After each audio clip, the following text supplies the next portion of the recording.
Şubat ayında aşılamış olduğum kiraz ağaçları tutmadı. Bunlara göz aşısı yapıyorum.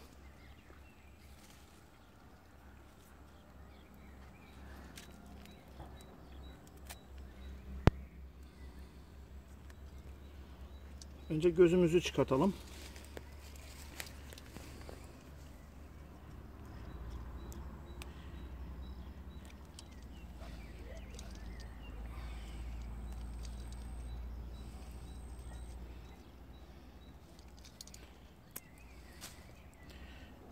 Bakınız.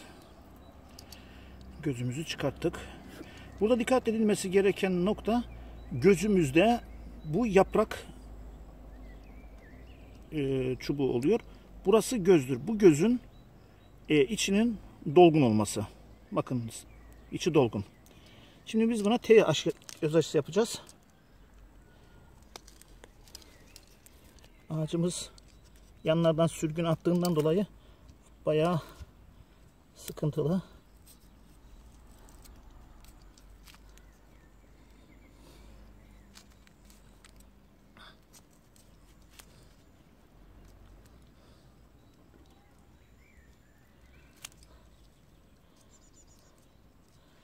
Evet.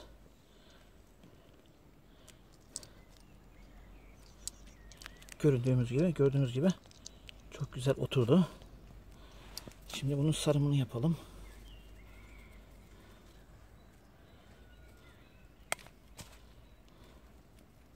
Üstten başlıyoruz.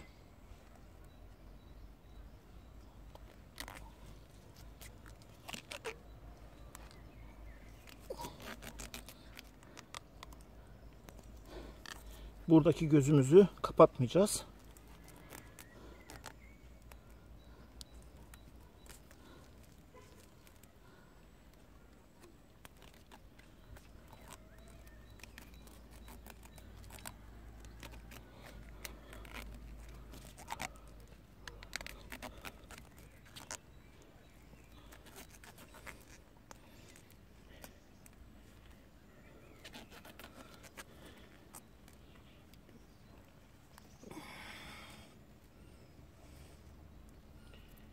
Ve aşımızı tamamlamış bulunuyoruz.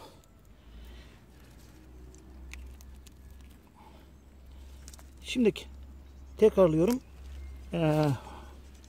Ağacımızı T şeklinde yarıyoruz. Kabuklarını açıyoruz. Gözümüzü çıkartıp 1,5 santim gözümüzün altından ve 1,5 santim gözümüzün üst tarafından gözümüzü çıkarttıktan sonra buraya takıyoruz. 15 gün sonra tekrar aşımızı kontrole geldiğimiz zamandaki şu yaprak buradan düşmesi gerekiyor ya da dokunduğun zaman da düşmesi gerekiyor. Bütün arkadaşlara bereketli aşılar dilerim.